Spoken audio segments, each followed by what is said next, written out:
St.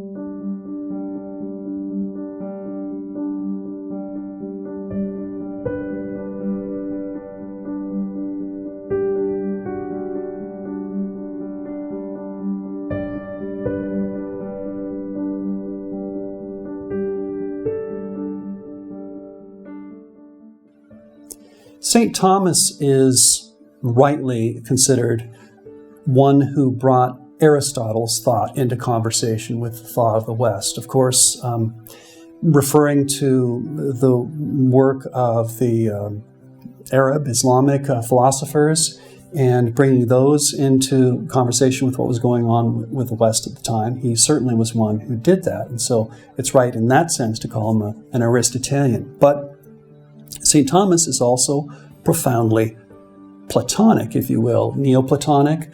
And this is found especially in a sense through his use of St. Augustine, who himself was influenced by Platonism, but also in a sense the whole West was in some way influenced in this way. And Thomas is not a break with what was going on in the West, but a kind of development. So Thomas is, in a sense, an Aristotelian, yes, in a sense, Neo-Platonic and Augustinian, both of those things at the same time.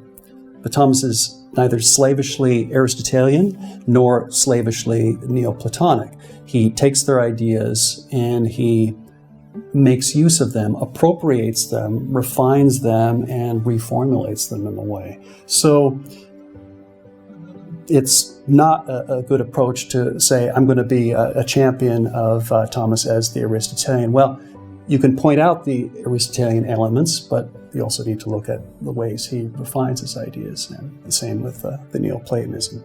So the overall structure of St. Thomas's theology has been said famously to involve a kind of exitus reditus scheme. That is, there's a way in which all things come forth from God, the exitus part, and reditus, all things are made to return to God.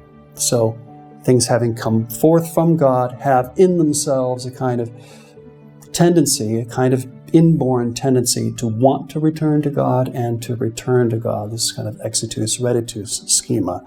This was famously noticed by Marie-Dominique Chenu, the mid-20th century, and has been picked up by him, by others, and noticed.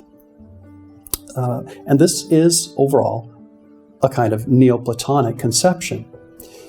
Now, Thomas follows this, and he follows it especially through the thought of Dionysius, or pseudo-Dionysius, if you will, in that he uses the thought of Dionysius, and did especially early on in his writing career, and really did take on this way of seeing all of creation as coming from God, and of course being oriented back toward God.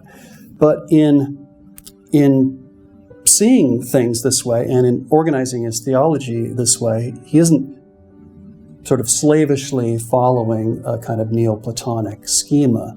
So, for example, a Neoplatonic way of seeing the coming forth of creatures from God would see that as coming from God's nature. Thomas could still agree with that in a way, and yet the Neoplatonic way would imply that things came forth from God in a way simply because of the nature of God, and therefore this would imply that God didn't voluntarily create things. This would not agree with a Christian conception of God who said, "Let there be light," and there was light. Not simply that there was light because God was God, but rather it comes forth from a decision from God, that God, out of God's free will, God is free to create, we believe.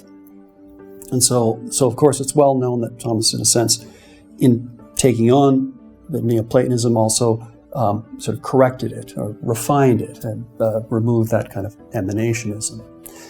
There's a kind of mirror image of this when we look at the reditus part, the return of creatures to God. So Thomas would hold with the Neoplatonists in some way that because things come from God, they have a kind of inborn or natural desire to return to God.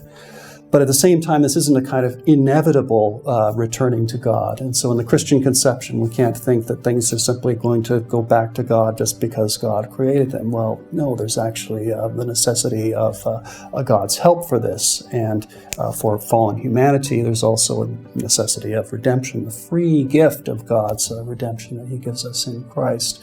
And his help. We need grace to be saved. We don't simply make our way back to him in a kind of a Pelagian way, but rather we need his assistance. And so there's the other side of that, Thomas's refinement of that Neo-Platonic reditus. Yes, we're made to return to God with God's help,